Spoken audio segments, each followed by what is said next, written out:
25 سالته و هنوز نمیدونی که چیکار باید بکنی. تو کارهای مختلفی بودی، هی از این شهر به اون شهر رفتی یا کار عوض کردی یا یه درسی رو خوندی و ول کردی و الان موندی چیکار باید بکنی. بیا اینجا بهت بگم. سلام دوستان، من امیر حیاتی سلوت هستم. به قسمت سوم ویدیوی ما در کانال همکاری برد خوش اومدین. امروز میخوایم در رابطه با این صحبت کنیم که اگر شما 25 ساله هستین و هنوز احساس میکنید که به اون شغل یا اون زمینه کاری که دوست دارین بپردازین نرسیدین، یا دارین هی کار عوض میکنین یا رشته تحصیلی عوض میکنین و کلا احساس خودتون رو ناپایدار میدونید، بپردازین. قبل از هر چیز بهتون بگم که پیشا پیش یلداتون مبارک. امیدوارم که در کنار خانوادهتون در ایران، چه در خارج ایران چه در داخل ایران، این شب قشنگ رو جشن بگیرید و جمعتون همیشه جمع باشه. اینجا ما هم در تورنتو حتما جشن میگیریم، ولی خب پیشا پیش تزیینات کریسمس هم هست که در واقع آماده شدیم براش. خب برگردیم به بحثمون. آدم ها میتونن به دلایل مختلفی در 25 سالگی هنوز احساس کنن که به اون چیزی که میخوان نرسیدن، یا شرایط محیطی براشون فراهم نبوده یا خودشون هی تصمیمشون رو تغییر دادن. شرایط محیطی میتونه چی باشه؟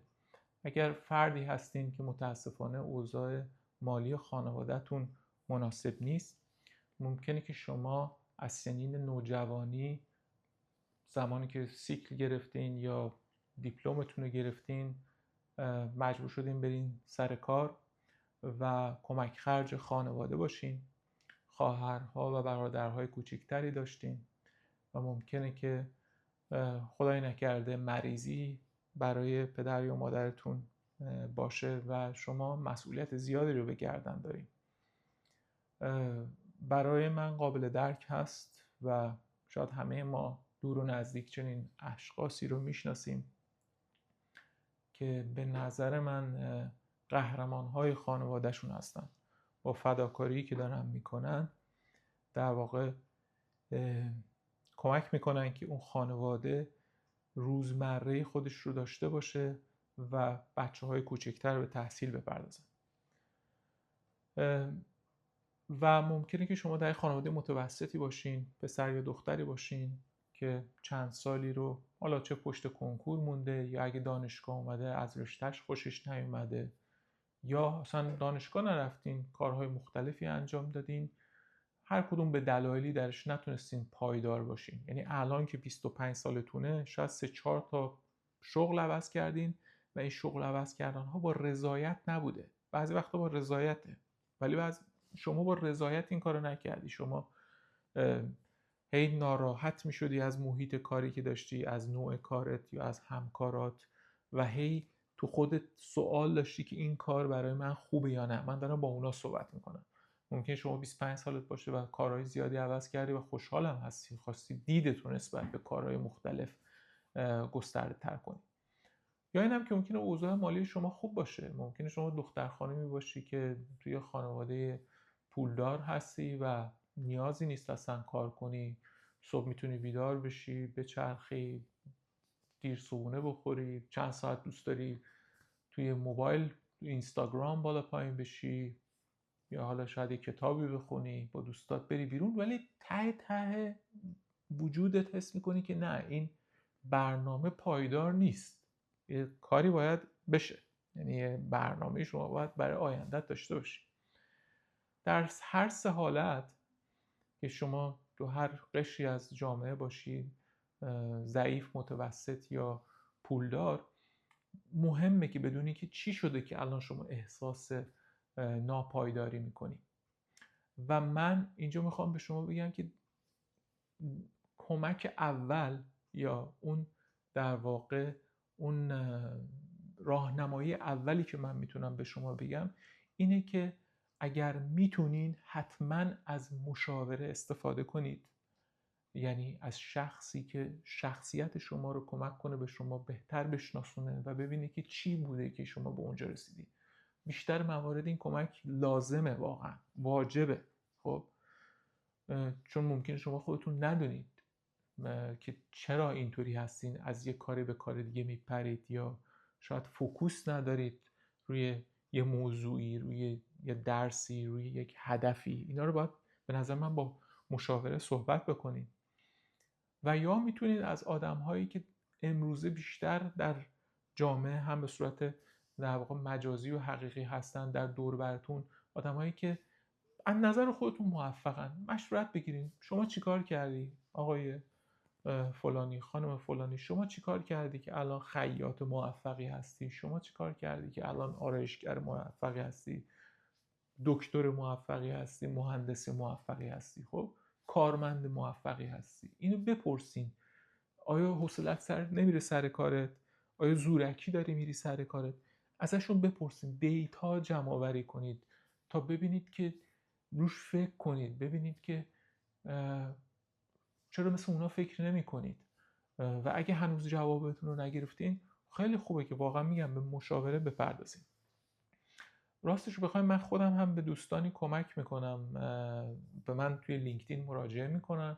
من لینک در واقع پیجم رو تو لینکدین میذارم، اگه خواستین میتونین اونجا پیغام بدین. دوستانی که دانشجو هستن و دارن فکر میکنن چه پروژه انجام بدن، چه کاری انجام بدن، فوق لیسانس بخونن، نخونن، دکترا بخونن، کار کنن، مهاجرت کنن، اینا همه موضوعاتی که حالا بعدا بهش خواهیم پرداخت. ولی منظورم اینه که مشاوره همیشه خوبه و لازمه.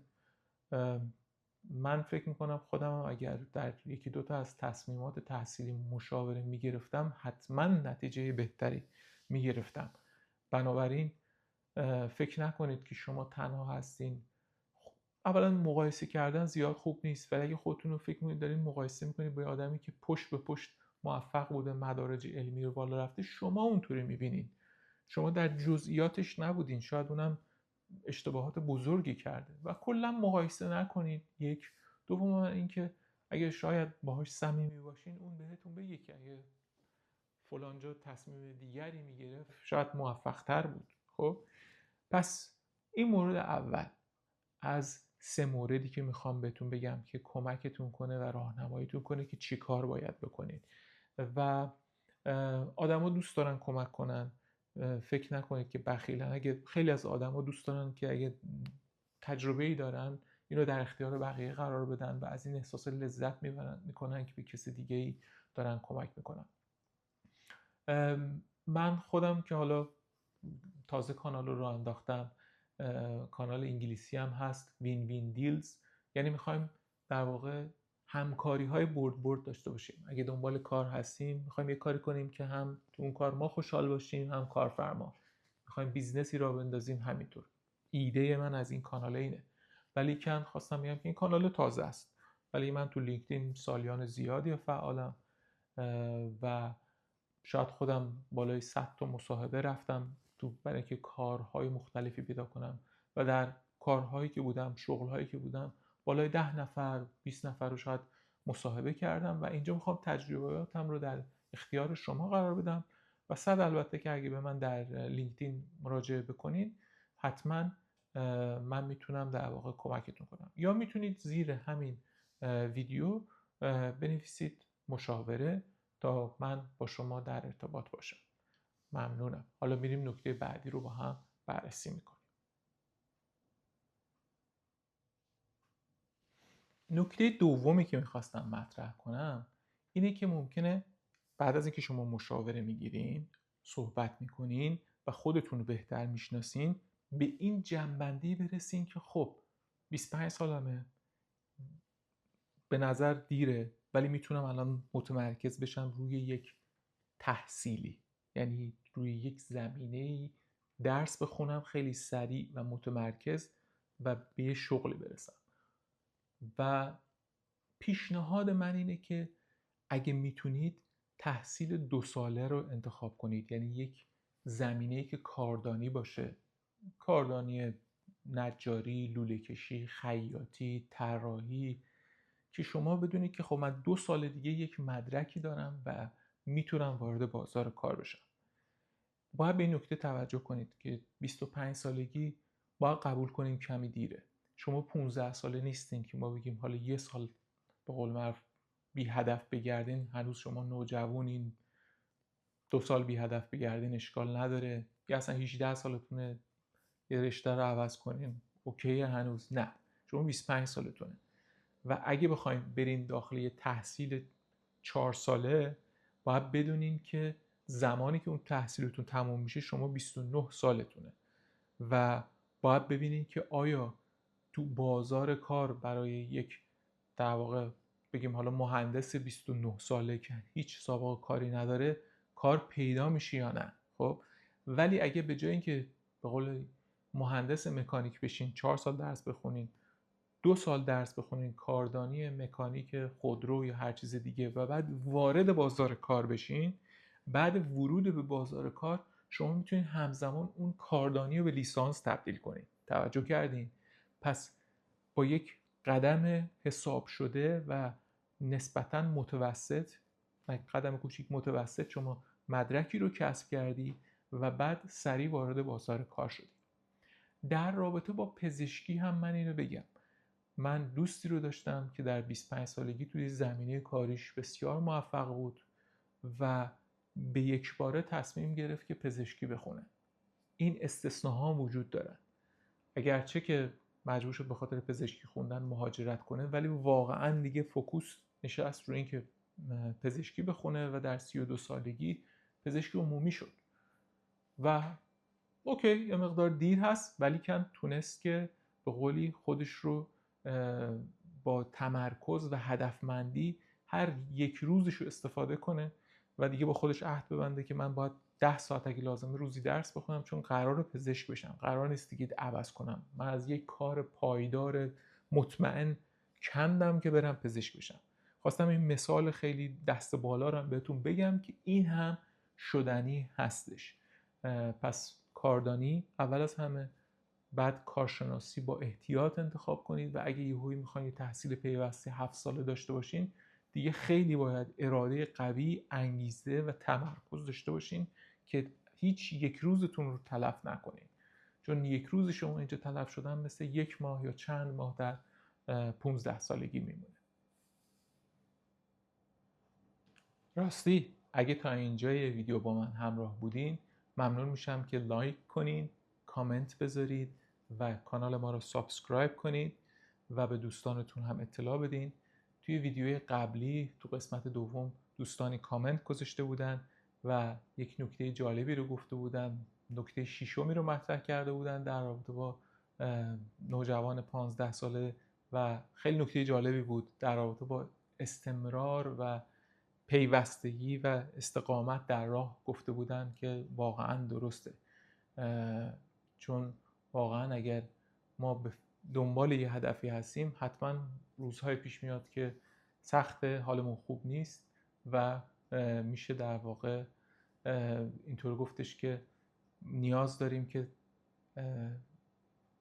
به قولی تمرکز داشته باشیم و امیدمون رو حفظ کنیم و رو به جلو ادامه بدیم. شعری هست که میگه که در بیابان گر به شوق کعبه خواهی زد قدم، سرزنش ها گر کند خار مغیلان غم مخور. از حافظ عزیز. خب بعد از مشاوره و مشورت، بعد از تصمیم گیری در رابطه با یک دوره کوچک تحصیلی، مصمم بودن روی اون، میرسیم به نکته سوم و نکته آخر که در واقع جنبه های جدید یا ایده های جدید روی کار فعلی که دارین میکنین یا کاری که دوست دارین. ممکنه که گفتم شما بنا به اجبار، برای اینکه فعلا کار زیادی پیدا نمیشه توی شهر کوچیکی هستین، دارین به کاری میپردازین که روتین هست و درآمد زیادی نداره. و من خودم مثال میزنم، من خیلی دوست دارم که راننده تاکسی بودن رو بهش فکر کردم، مسافر کشی کردن رو به واقع. خب چرا که نه، آدم با آدم‌های مختلف صحبت میکنه، آشنا میشه.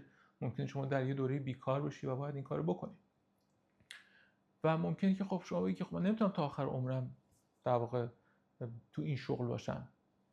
شما نوعی، ممکنه کسی دیگه‌ای بگه که نه من دوست دارم. خب ولی خب حالا میخواین فکر کنید که چه ایده‌ای میشه زد، چطوری میشه این کارو بهتر کرد.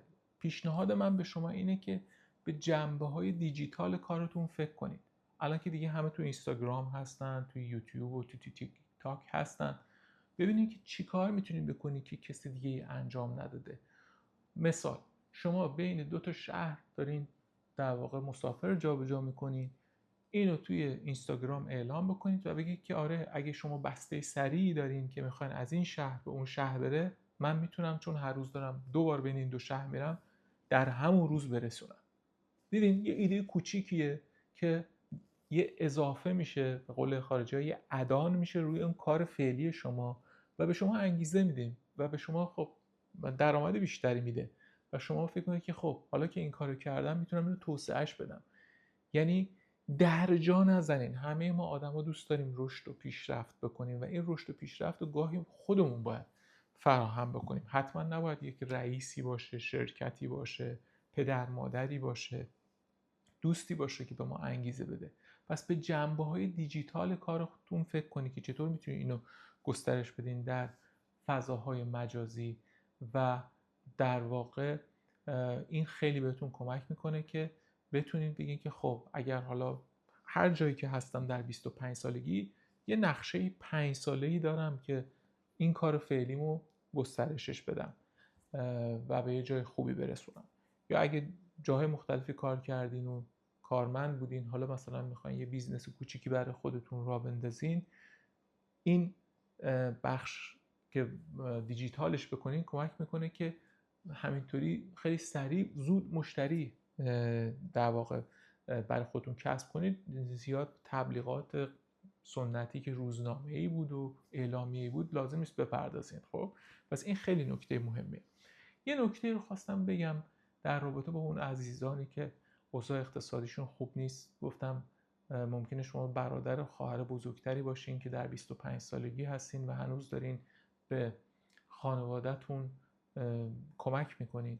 ببینید ما بعضی وقتا چون تو روتین میفتیم فکر میکنیم که شرایط الان با پارسال با 5 سال پیش یکسانه، ولی من یک راهنماییتون میکنم، شاید به دردتون بخوره.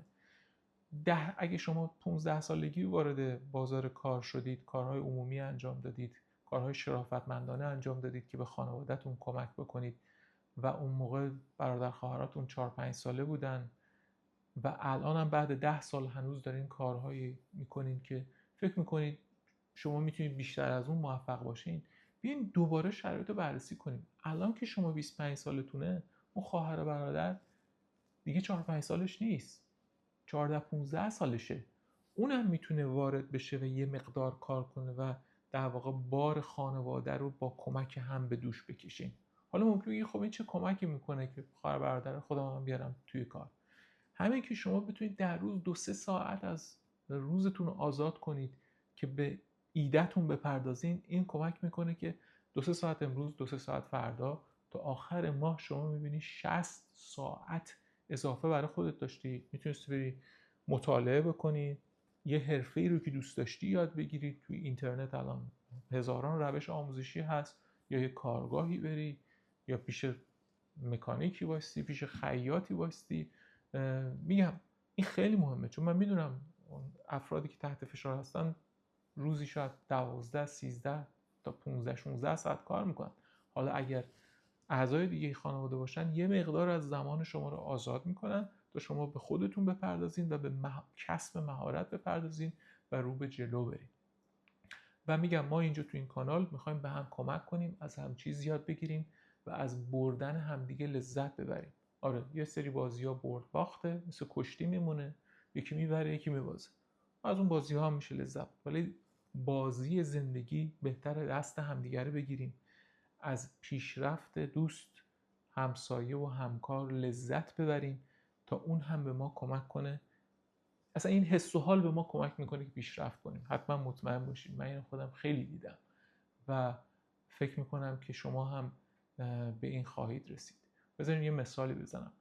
من یادم میاد موقعی که واسه پوزیشن دکترایی که اقدام کرده بودم مدارک میفرستادم، به همراه دوستم مدارک رو میفرستادم. یعنی هر دوتامون توی یه بسته پستی این مدارکمون رو میذاشتیم واسه یک پوزیشن پی اچ دی. تکرار میکنم، واسه یک پوزیشن پی اچ دی هر دو مدارکمون رو میفرستادیم. یه بار یکی از این استادا برگشت توی ایمیلی به من جواب داد، گفت یعنی تو با دوستت که رقیبت حساب میشه مدارکتون رو با هم میفرستی؟ یعنی همدیگر رو مطلع میکنین و هر دوتاتون واسه یه پوزیشن اقدام میکنین، مدارکتون با هم میفرستین؟ و من گفتم آره راستشو بخوای. دلیل اولش اینه که خب در هزینه صرفه جویی میکنین، بالاخره پست کردن هزینه داره. دلیل دومش هم اینه که اگر دوست من آدم موفق تریه یا از نظر شما آدم شایسته تریه برای ورود به این موقعیت پی اچ دی، چه خوب، منم خوشحال میشم شما ایشونو بگید. خب من پوزیشن دیگه ای رو اقدام میکنم و بالاخره به تعداد کافی هست و این منم بالاخره یه پوزیشن برای خودم پیدا میکنم. فکر میکنم اون استاده خوشش اومد و نتیجهش این شد که تو پوزیشن اول ما رو نگرفت، تو پوزیشن دوم هم ما رو نگرفت، تو پوزیشن سوم دوست من رو گرفت و تو پوزیشن چهارم من رو گرفت. بنابراین به نظر من ما با هم میتونیم موفق باشیم و از رقابت نترسین. یعنی اگه من میخواستم اینطوری دو تا 4 تا کنم که این پوزیشن رو به دوستم نگم یه رقیب حذف بشه، خب خودم اپلای کنم واسهش، خب جوابش خیلی ساده است. یه نفر حذف کردی، 30 40 50 نفر از سر تا سر جهان دارن اقدام میکنن. خب به جای اینکه این همه به قول معروف با ذهن بسته و بخیلانه و حسودانه فکر کنم، چرا شاد و دوستانه و همکارانه فکر نکنم؟ و همین شد که ما بعدها با هم در واقع تو اون دانشگاه با هم بودیم و دوره خیلی خوبی رو داشتیم. بنابراین منم به شما توصیه میکنم که حتما به هر کسی که میتونید کمک کنید، مشاوره بدین، همکاری بدین و از برد بقیه احساس لذت کنید، از موفقیت بقیه، از پیشرفت بقیه و اینطوری جامعه‌مون هم بهتر میشه. ممنونم. امیدوارم که از ویدیو خوشتون اومده باشه. حتما کامنت بذارین برای من. در قسمت بعدی، قسمت 4، میخوام به مهاجرت بپردازم، چون میدونم که سوال خیلی از شما هست و حتما در این مورد صحبت خواهم کرد. فعلا خدا نگهدار.